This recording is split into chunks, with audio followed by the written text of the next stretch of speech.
देखिए अगर हम ट्रिग्नोमेट्री में लेते हैं तो एक एंगल जरूर 90 डिग्री का होना चाहिए। इसमें हम ट्रायंगल ए बी सी ले रहे हैं जिसका एक एंगल जो है वो 90 डिग्री का है। तो मतलब बी 90 डिग्री का है। तो हम साइन ए की वैल्यू निकालते हैं। साइन ए की वैल्यू होगी परपेंडिकुलर अपॉन हाइपोटेन्यूज, मतलब लंब अपॉन कर्ण। तो उसमें परपेंडिकुलर तो हो गया। परपेंडिकुलर अगर हमें ए का परपेंडिकुलर निकालना है तो उसमें इसकी परपेंडिकुलर होगा इसके अपोजिट साइड, मतलब इसके बिल्कुल सामने वाली साइड। और हाइपोटेन्यूज तो ए सी होगी हर एक एंगल के लिए, हर एक उसके लिए। तो इसमें परपेंडिकुलर हो गया सी बी साइन ए के लिए, ए एंगल के लिए परपेंडिकुलर सी बी, और हाइपोटेन्यूज के लिए ए सी। और इसका रिवर्स होता है कोसेक ए।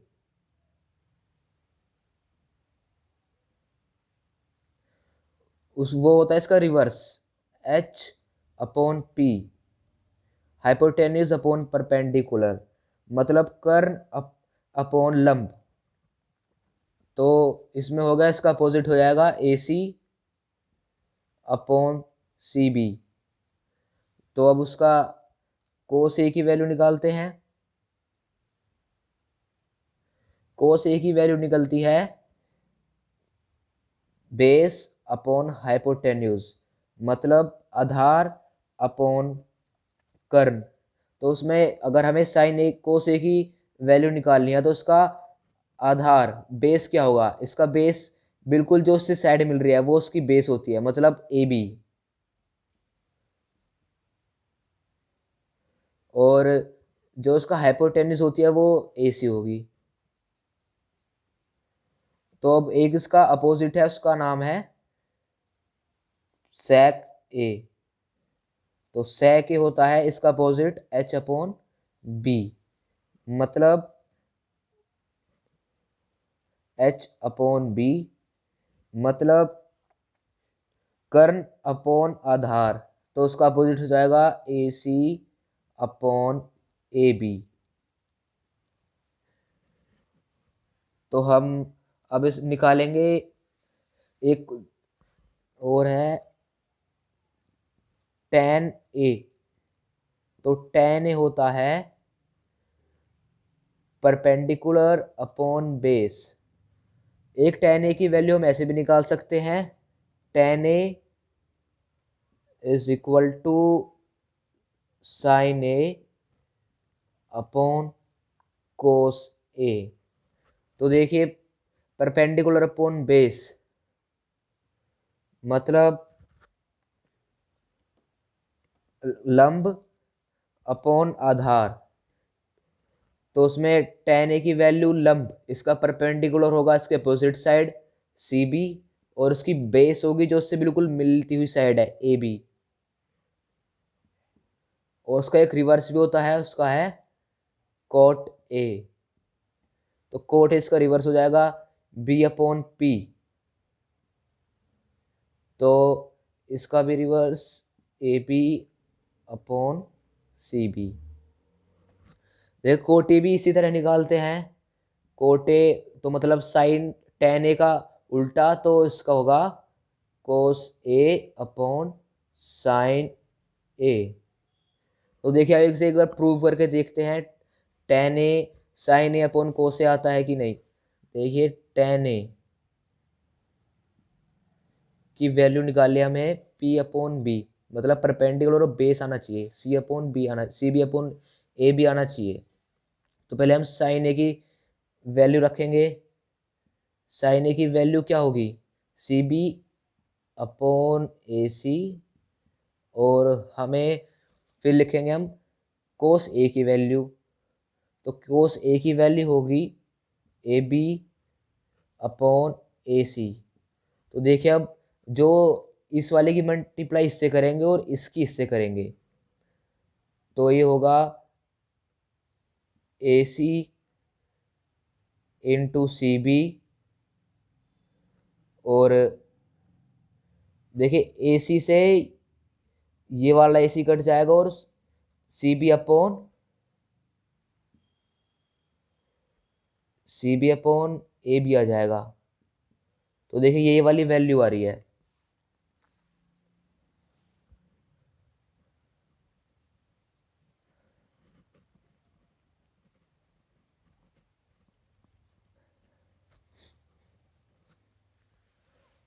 तो हम एक्सरसाइज 8.1 का फर्स्ट क्वेश्चन निकालते हैं। इसने कहा है कि एक ट्राइंगल है ए बी सी, एक त्रिकोण है, त्रिभुज A B C,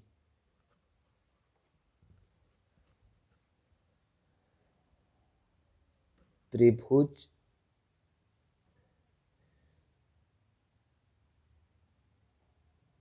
A B C.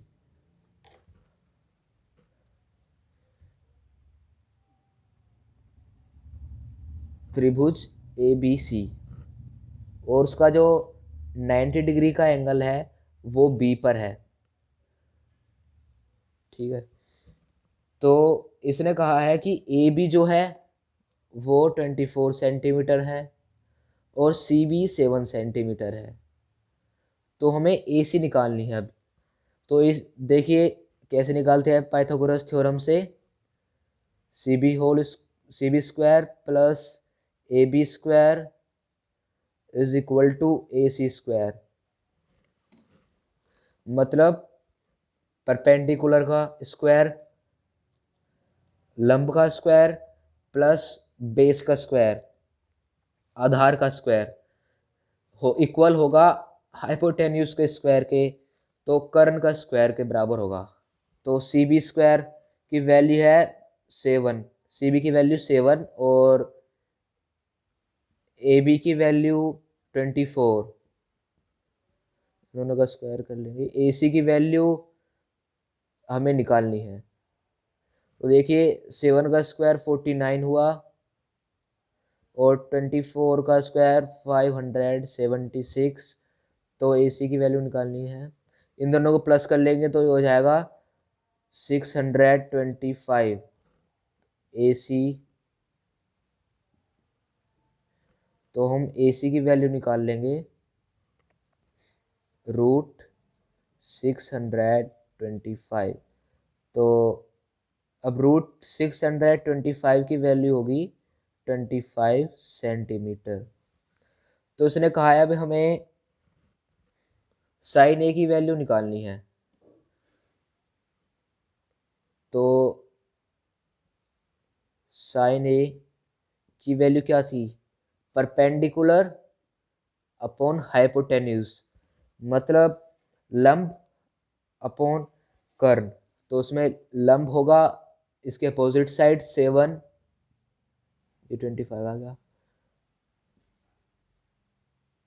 7 upon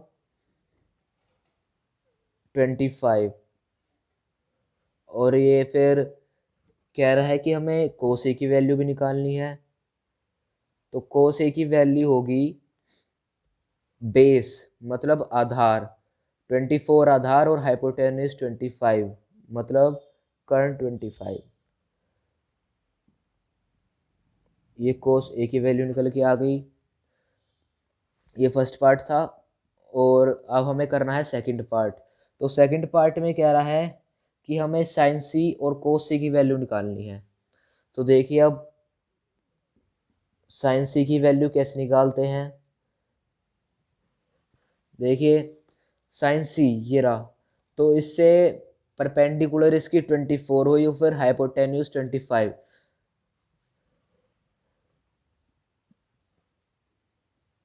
perpendicular upon hypotenuse. और कोस सी की वैल्यू हो गई, कोस सी की आधार अपॉन हाइपोटेन्यूज मतलब बेस अपॉन हाइपोटेन्यूज। तो कोस सी की वैल्यू हो गई 24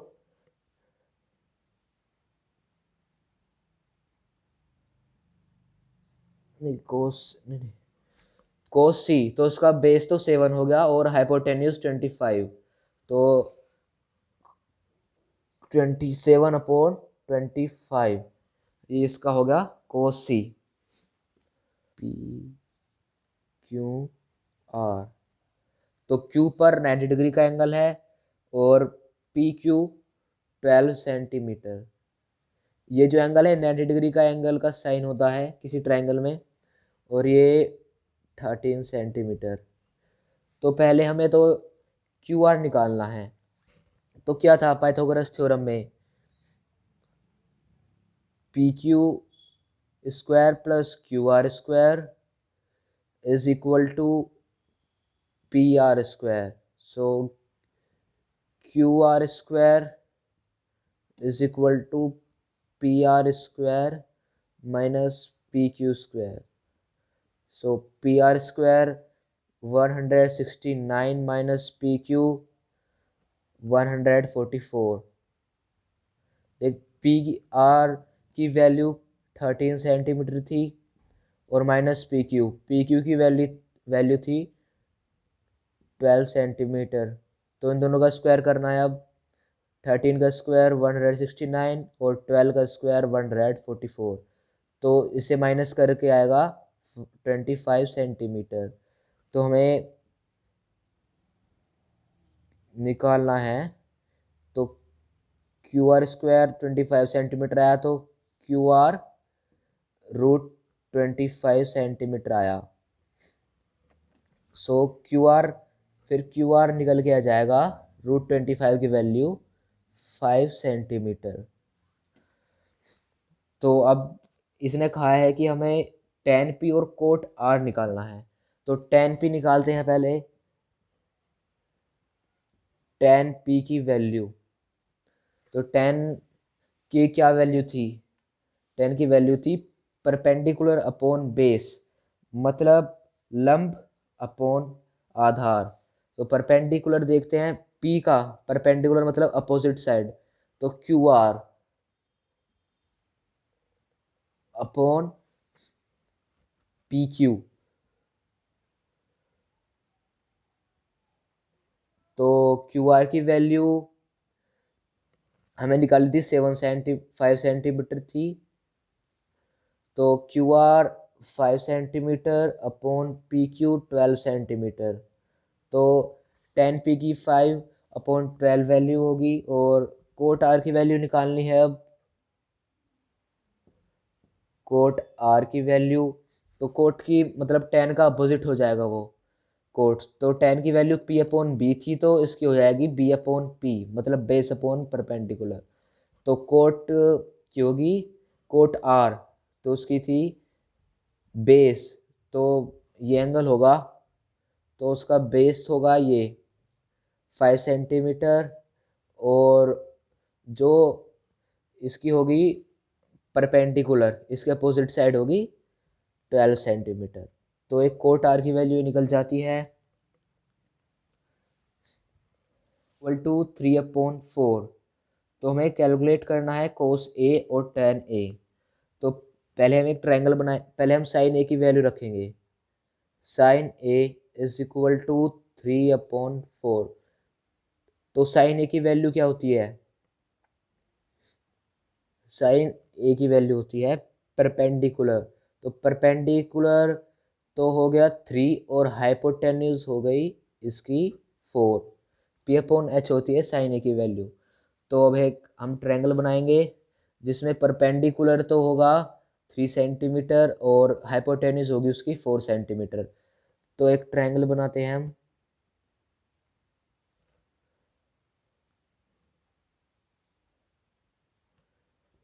ए ट्रायंगल कौन सा था ये, तो देखते हैं परपेंडिकुलर, इसने साइन ए की वैल्यू दे रखी है, तो उसका साइन ए का परपेंडिकुलर, इसका जो लंब होगा वो होगा 3 सेंटीमीटर, और जो इसने हाइपोटेन्यूज कहा है, फिर जो उसका कर्ण होगा वो होगा 4 सेंटीमीटर। तो हम अब हमें निकालना है ए बी। तो पाइथागोरस थ्योरम से C B square plus A B square is equal to A C square. So A B square will be equal to A C square minus C B square. तो A सी की value तो निकल जाएगी 4 square minus C B. तो और C B होगी 3 centimetre. तो देखते हैं इसकी जो वैल्यू निकलेगी वो निकलेगी 16 - 9, तो निकल जाएगी 5 AB²। सो ए बी निकल जाएगा √5।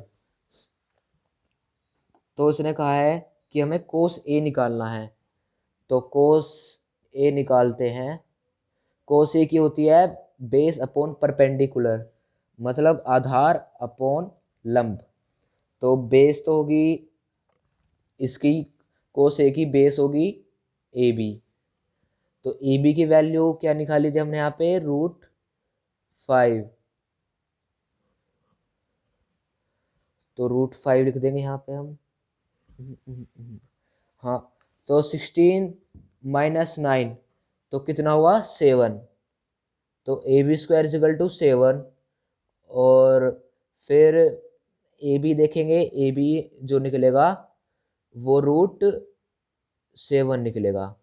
तो यहाँ पे लिख देंगे हम √7। तो कोस ए की वैल्यू कहा है इसने, कोस ए बेस होगा, base upon perpendicular, base upon hypotenuse. तो बेस होगी इसकी √7, परपेंडिकुलर होगा इसका 4। तो कोस ए की वैल्यू तो ये निकल आई। और फिर हमें निकालनी है tan ए की वैल्यू।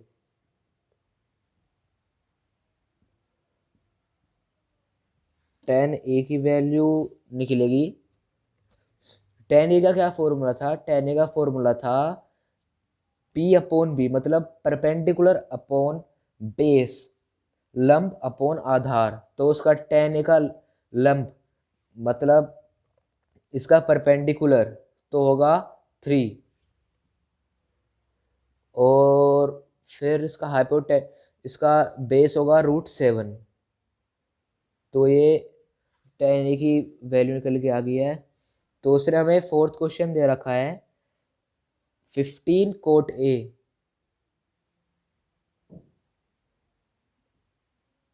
= 8।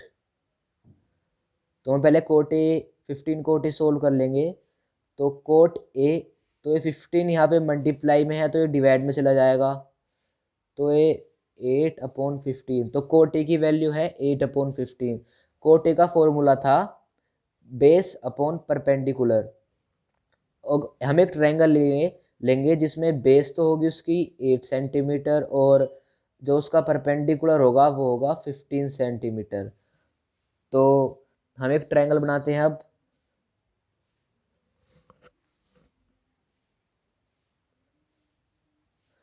एक ट्रायंगल बनाएंगे ABC, जिसमें ए और 90 डिग्री पर होगा बी और फिर होगा सी। तो उसने कहा है, इसने हमें कोटे की वैल्यू दी है। तो कोटे का देखते हैं हम, यहाँ पे इसका बेस तो ये होगा, फिर कोटे है तो, और उसका जो परपेंडिकुलर वो उसके अपोजिट साइड होगी तो ये होगा। तो हमें निकालना है AC। तो AC पाइथागोरस थ्योरम से AC² = BC² + AB²। तो देखिए AC² = BC की वैल्यू है 15 सेंटीमीटर और AB की वैल्यू है 8 सेंटीमीटर। तो 15 की वैल्यू 15 हो, 15² = 225 + 8² = 64।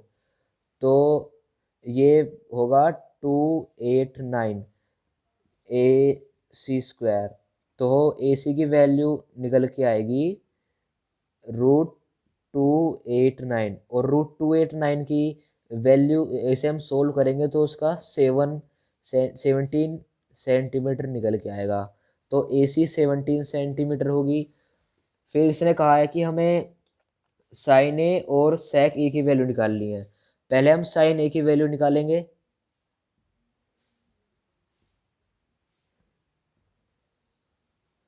साइन ए की वैल्यू होगी परपेंडिकुलर अपॉन हाइपोटेन्यूज, तो परपेंडिकुलर 15 होगा और उसका जो हाइपोटेन्यूज होगा वो होगा 17।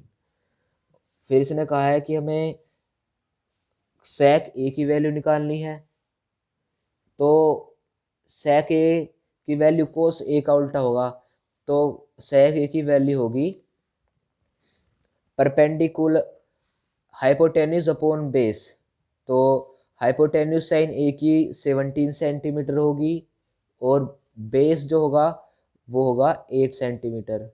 तो ये सेक ए की वैल्यू ही निकल के आ गई।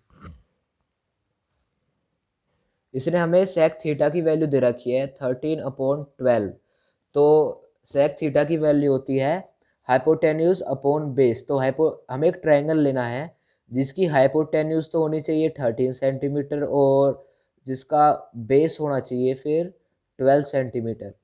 तो हम एक ट्रायंगल लेंगे ABC, ए और बी एंगल परपेंडिकुलर लेंगे और सी। तो हम थीटा एस वाले एंगल को एज्यूम कर लेते हैं। तो इसने दे रखा है थीटा, तो थीटा की जो हाइपोटेन्यूज तो ये होगी और फिर इसकी बेस जो होगी वो ये होगी। तो पाइथागोरस थ्योरम से निकाल लेते हैं CB² प्लस AB² AC² के इक्वल होगा। तो CB² तो उसने दे नहीं रखा हमें, तो CB² निकालेंगे AC² माइनस AB²। तो AC² की वैल्यू है 13, AC की वैल्यू 13 और फिर AB की वैल्यू होगी 12। तो 13 की वैल्यू 13² की वैल्यू होती है 169 और 12 की 144। तो ये होगा CB² जो माइनस करेंगे तो 25 आएगा। तो CB होगा रूट 25। तो रूट 25 की वैल्यू निकल के आ जाती है 5 सेंटीमीटर। तो जो हमारा CB होगा वो होगा 5 सेंटीमीटर। तो उसने कहा कि हमें वो फिर ऑल ट्रिग्नोमेट्री रेशो निकालने हैं। तो पहले तो हम कोस का निकाल लेंगे, कोस थीटा का। तो कोस थीटा का सेक थीटा का उल्टा होता है, रिवर्स होता है। तो कोस थीटा की वैल्यू निकल के आएगी 12/13। फिर हमें निकालने हैं साइन ए की। साइन ए की परपेंडिकुलर साइन थीटा की वैल्यू निकलती है, साइन थीटा की वैल्यू निकलेगी परपेंडिकुलर अपॉन हाइपोटेन्यूज। तो परपेंडिकुलर 5 होगा और हाइपोटेन्यूज 13 होगा। फिर इसका हम अपोजिट भी कर सकते, तो उसमें कोस थीटा 5/13 आ जाएगा और फिर इसका अपोजिट होता है कोसेक थीटा। कोसेक थीटा की वैल्यू निकल के आएगी इसका अपोजिट 13/5। फिर एक होता है टेन थीटा। तो टेन थीटा की वैल्यू निकल के आएगी, टेन थीटा की वैल्यू होती है परपेंडिकुलर अपॉन बेस, मतलब लंब अपॉन आधार। तो लंब तो उसका होगा 5 सेंटीमीटर और फिर होगा उसका आधार ही होगा 12। तो उसका एक अपोजिट भी होता है, वो होता है कोट थीटा। तो कोट थीटा की वैल्यू निकल के आ जाएगी 12/5।